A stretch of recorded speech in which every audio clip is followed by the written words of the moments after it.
Hello friends आज lockdown जीतु अलग फुरिब ओलाइছো सबफाले lockdown परिस्थिति एतिया कोरोना भाइरासर সেইকাৰণে अलग फुरि आहों বুলি ওলালো মই এতিয়া বৰ্তমান উপস্থিত আছো তেজপুৰৰ মাছমজিয়াত এতিয়া দেখিবলৈ পাইছে सबफाले लकडाउन দোকান পোহাৰ সকলো বন্ধ হৈ আছে আমি অলপ ঘূৰি আহোঁ বুলি ওলালো যেহেতু আজি লকডাউন सबफाले বন্ধ হৈ আছে কিন্তু তাৰ মাজতে অলপ এনেৰে খোজ কাঢ়ি পেলাই ফুৰিব ওলালো বোলো ক'বাত ঘূৰি আহোঁ চাই আহোঁ এই লকডাউনৰ মাজতে আমি ঘূৰিবলৈ আহিছোঁ যদিও মুখত মাস্ক লগাই আহিবলগীয়া হৈছে কিন্তু মুখত মাস্ক লগাই পেলাই খোজ কাঢ়িব বেয়া হয় কিন্তু উপায়টোতো নাই আইনমতেতো দণ্ডনীয় এতিয়া মুখত মাস্ক নলগালে সবেই জানে সেইকাৰণে অলপ ঘূৰিবলৈ আহিছোঁ এখন দুখন বাইক চলিছে বাইক গাড়ী এখন দুখন অহা যোৱা কৰিছে ইমাৰ্জেঞ্চি কামতেই হওক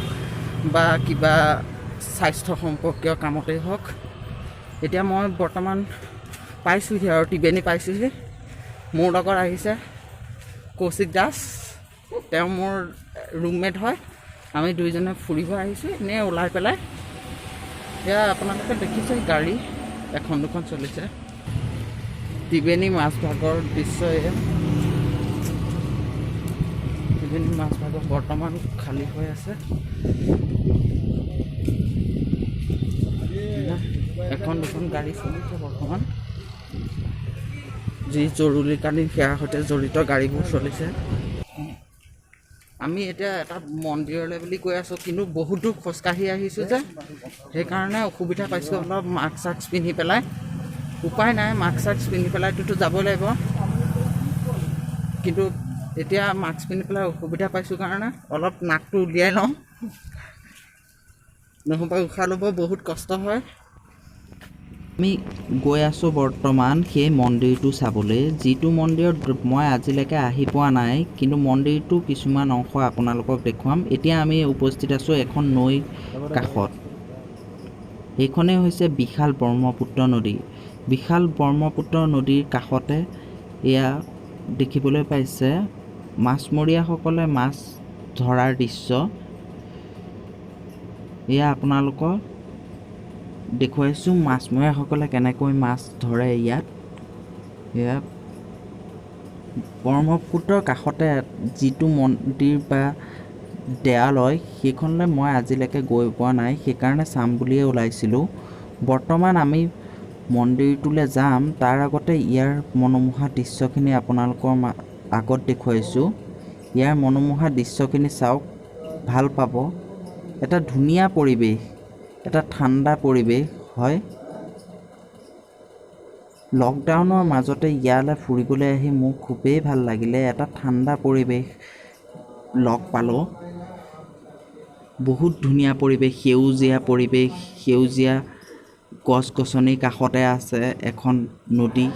আমাৰ বিশাল ব্ৰহ্মপুত্ৰ নদী সকলোৱে চিনি পায়েই ইয়াত প্ৰায়ে পিকনিক খাবলৈ আহে দূৰ দূৰণিৰ পৰা এয়া আমি ওপৰলৈ দেৱালয়খনলৈ উঠি যাবলৈ ওলাইছোঁ কৌশিক আৰু মই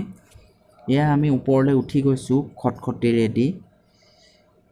যিহেতু আপোনালোকক ভালদৰে ভিডিঅ'টোৰ যোগেদি দেখুৱাব নোৱাৰিলোঁ কাৰণ লকডাউন হৈ আছে এনেকৈ চাওক ইয়াৰ দৃশ্য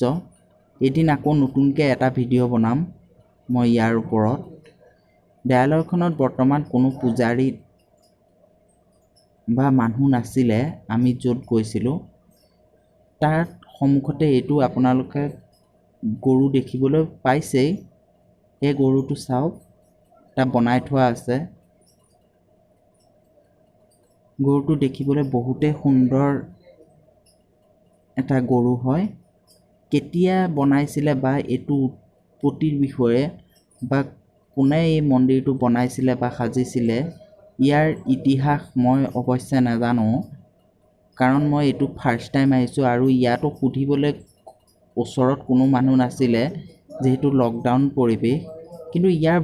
ঠাণ্ডা পৰিৱেশে মোক সঁচাকৈ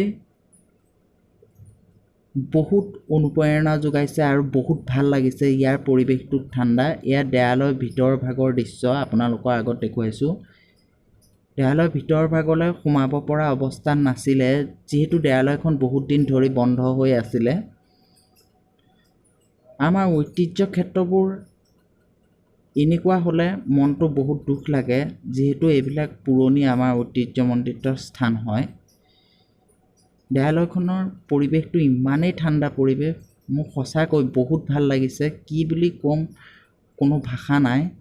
আপোনালোকে চাওকচোন, এটা সেউজীয়া পৰিৱেশৰ মাজত বহি পেলাই কি ভাল লাগিব। আজিকালিতোতো বহুত কোলাহল বা বক্স বাজানাৰ মাজত থকা হয়, সেইকাৰণে মানুহে এইবিলাক পাহৰিয়ে গৈছে। ইয়াত থকাৰ সময়খিনি বহুতেই মই নিজকে বহুত আনন্দিত কৰি পেলাইছিলোঁ। এইটোৱে মোৰ লাষ্ট ভিডিঅ'।